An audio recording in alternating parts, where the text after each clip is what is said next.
I paid for my brother's wedding. Then I learned he was sleeping with my wife. My name is Daniel Harper, and 3 years ago, I paid for my brother's wedding. Not part of it. Not the flowers, not the venue deposit. The entire thing. Every dollar. $48,000. At the time, I thought I was doing something good. My younger brother, Tyler, had always struggled financially. He jumped from job to job, made bad decisions, accumulated debt faster than he earned money. But he was still my brother. And when he called me one night, saying he could not afford the wedding he had promised his fiancée, I did not hesitate. I helped. Because that's what family does. Or at least that's what I believed. Back then, I still believed family meant loyalty. I still believed sacrifice mattered.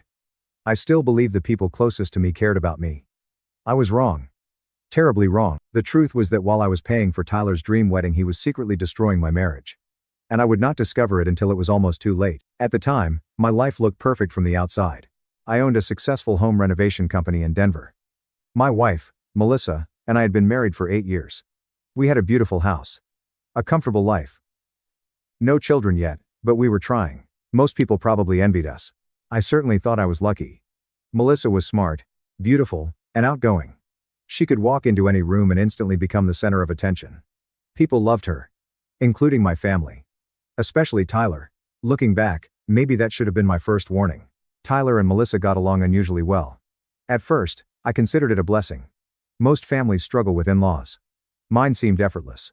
They joked constantly. Shared the same sense of humor. Texted each other funny memes. Nothing inappropriate. Nothing obvious. Just enough to seem normal. Just enough to avoid suspicion. And I never questioned it. Why would I? I trusted both of them. Completely. The wedding planning consumed almost a year. Whenever Tyler ran short on money, I covered the difference. When vendors demanded larger deposits, I paid. When unexpected expenses appeared, I handled them. Every time. My wife encouraged me. "You are a good brother," she would say. "You will never regret helping family." The irony still makes me sick.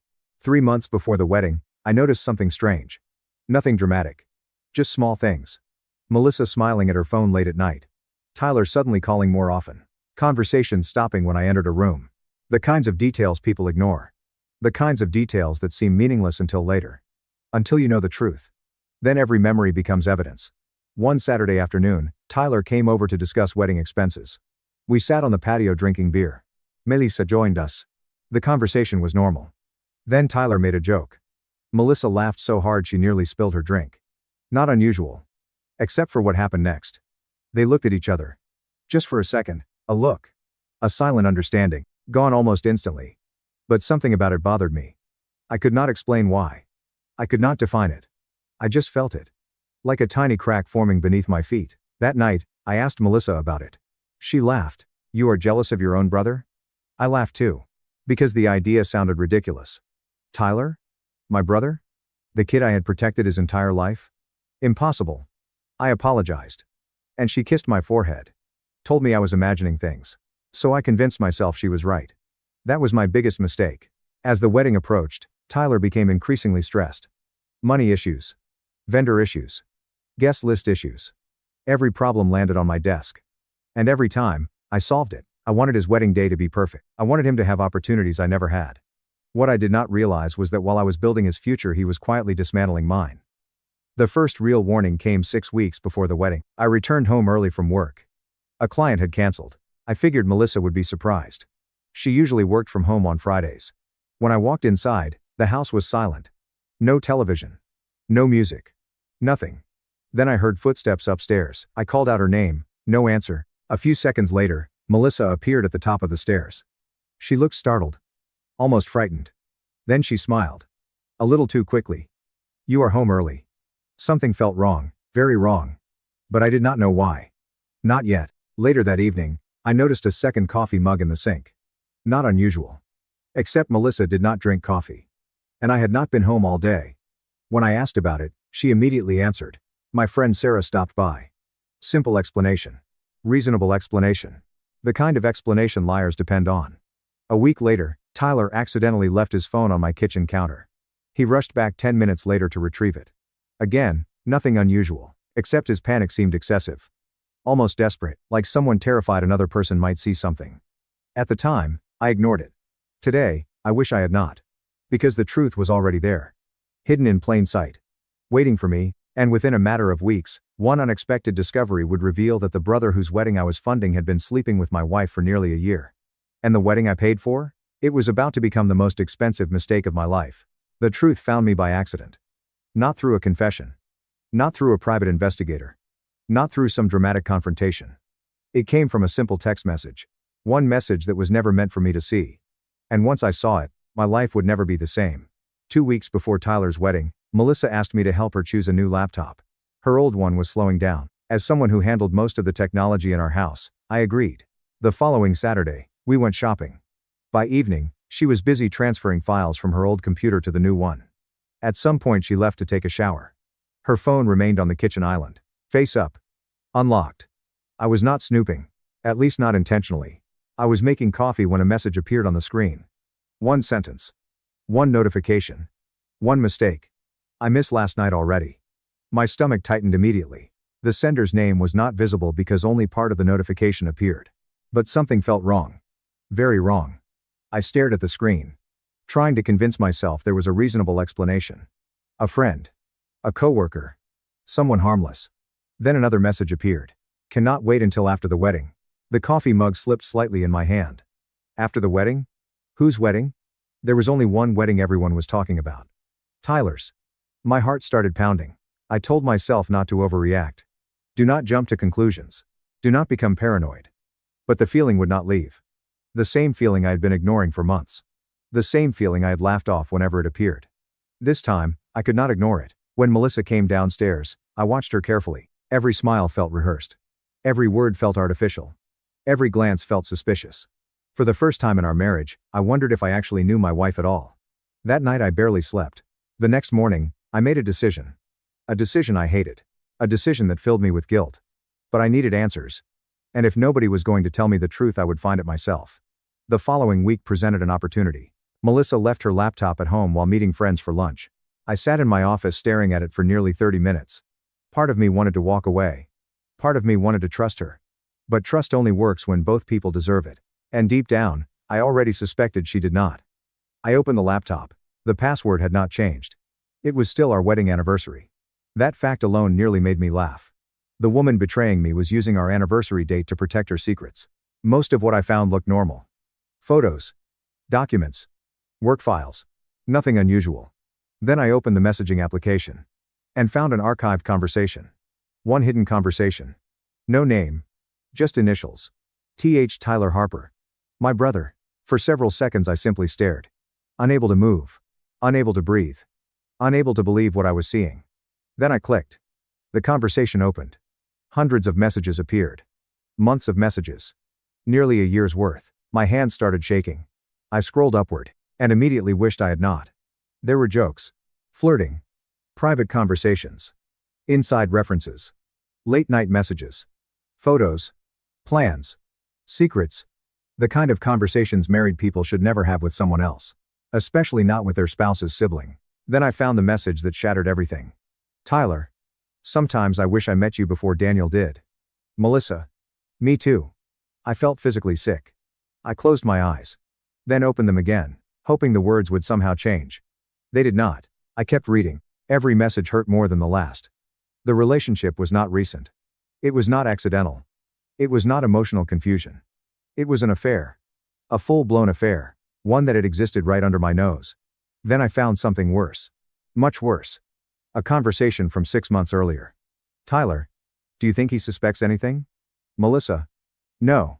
He is too busy taking care of everyone else. Tyler. He is paying for our wedding and still has no idea. Melissa. Do not feel guilty. This is not his fault. Tyler. Sometimes I almost do. Melissa. Almost. I stopped reading. My vision blurred. I realized my eyes were filled with tears. Not because I wanted to cry, because my brain could not process the betrayal. For years I had supported Tyler. Defended him. Loaned him money. Protected him from consequences. And this was how he repaid me. By sleeping with my wife. While I financed his future. The rest of that afternoon passed in a haze. I copied everything. Screenshots. Photos, messages. Dates, backups. Every piece of evidence. Then I put the laptop back exactly where I found it. When Melissa returned home, she kissed me. Asked how my day was. Told me she loved me, And somehow that hurt more than discovering the affair itself.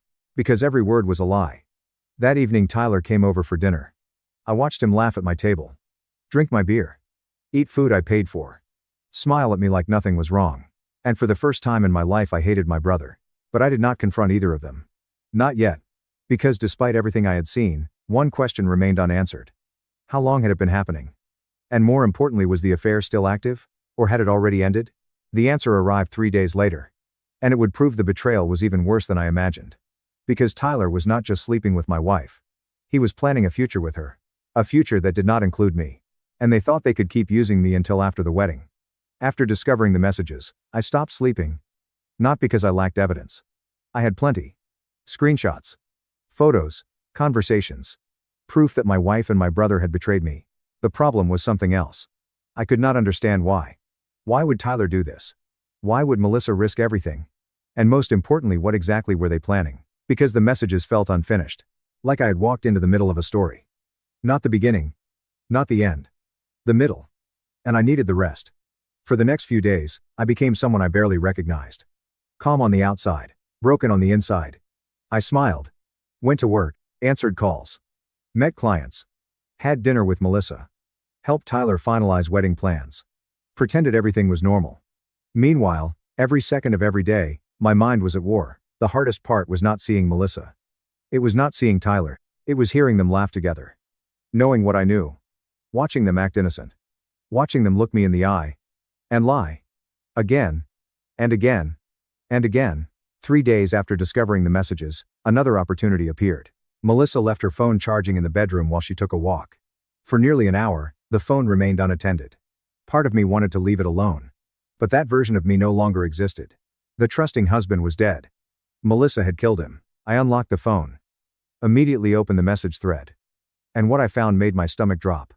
The affair was not ending after Tyler's wedding. It was escalating. One message from Melissa read. Once the wedding is over, we will finally have more freedom. Tyler replied, just a little longer. He is still useful right now. Useful. Not brother. Not family. Useful. I stared at that word for a long time, because suddenly everything made sense. The money. The wedding. The constant requests. The dependence. Tyler did not love me. He needed me. And once he no longer needed me, I would become disposable. Then I found another conversation. One sent only 2 weeks earlier. Tyler, how much has he spent so far? Melissa. Almost $50,000. Tyler. Worth it. Melissa. Do not be cruel. Tyler. You know I am right. My chest tightened. $50,000. Years of sacrifice. Years of loyalty. Reduced to a joke. Then I found something even worse. A conversation discussing me directly. Melissa. Sometimes I feel guilty. Tyler. Why? Melissa. Because he is actually a good person. Tyler. That is exactly why he will never figure it out. I felt physically sick. Not because they hated me, because they respected me enough to know I did not deserve it. And they did it anyway. But the final message destroyed whatever remained of my heart. Tyler. Have you thought about what happens if he finds out? Melissa. I will leave eventually. Tyler. And then? Melissa. Then we can finally be together. I read it 3 times. Then 4. Then 5. Unable to believe what I was seeing. This was not an affair. This was not confusion. This was not a mistake. My wife was planning to leave me. For my brother. The brother whose wedding I was paying for. For several minutes I sat frozen. The room felt silent. Empty. Cold. Then something inside me changed. The grief remained. The anger remained. But another emotion appeared. Clarity. For weeks, I had been asking myself what to do. Now I knew. I was not going to confront them. Not yet. I was not going to scream. I was not going to beg. I was not going to ask why, because people willing to do this already knew why, and they chose it anyway. Instead, I started planning. The following day I met with an attorney. A quiet woman named Rebecca Lawson.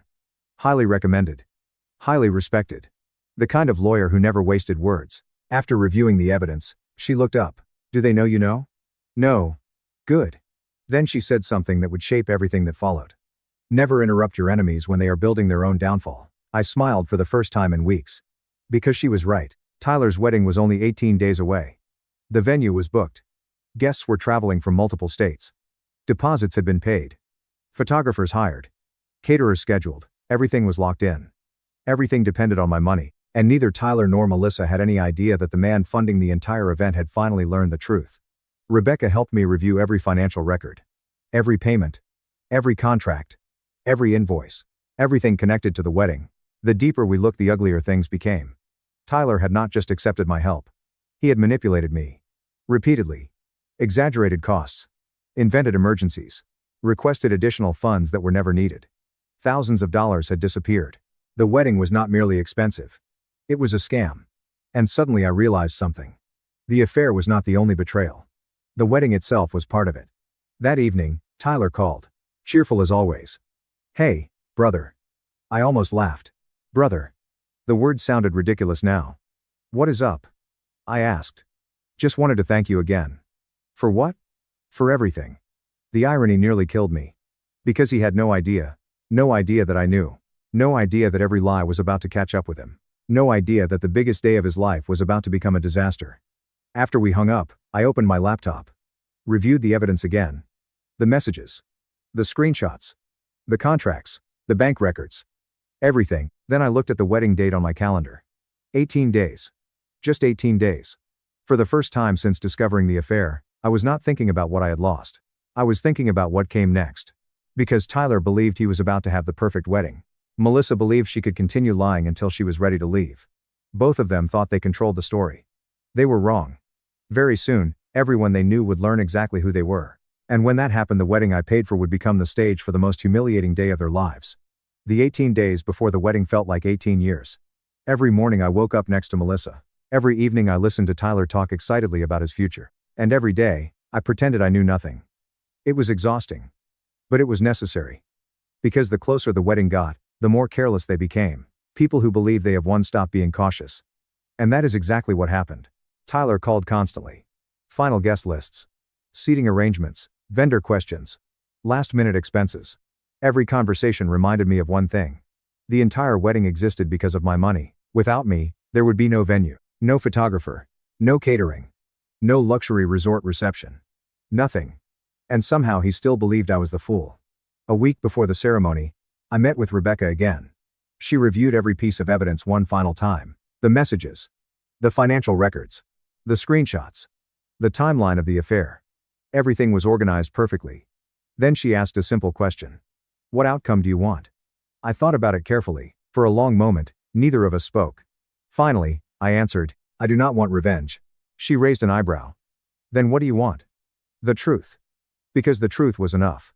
I did not need to invent anything. I did not need to exaggerate. I did not need to manipulate. The facts alone would destroy them. Rebecca nodded. "Then let the truth do the work." That became my plan. 3 days before the wedding, I made a discovery that shocked even me. I was not looking for new evidence. I already had more than enough. But while reviewing financial records, I noticed a series of unusual charges. Small amounts. Scattered over several months. Hotel payments. Restaurant bills. Weekend trips. All paid using a credit card account that Melissa and I shared. My stomach dropped. Because it meant something even worse.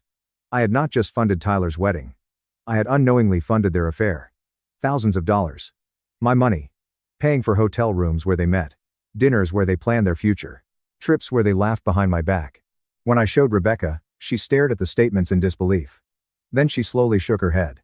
"I have handled divorce cases for 15 years. She pointed at the documents. "This is one of the most selfish things I have ever seen." That night, I sat alone in my office. Looking at photographs from better times. Family vacations. Birthdays. Holidays. Moments that once felt meaningful. Now they look different. Because once trust dies, memories change. The hardest picture to look at was one taken 2 years earlier. Me, Melissa, and Tyler. Standing together at a lake during a family trip. All smiling. All laughing.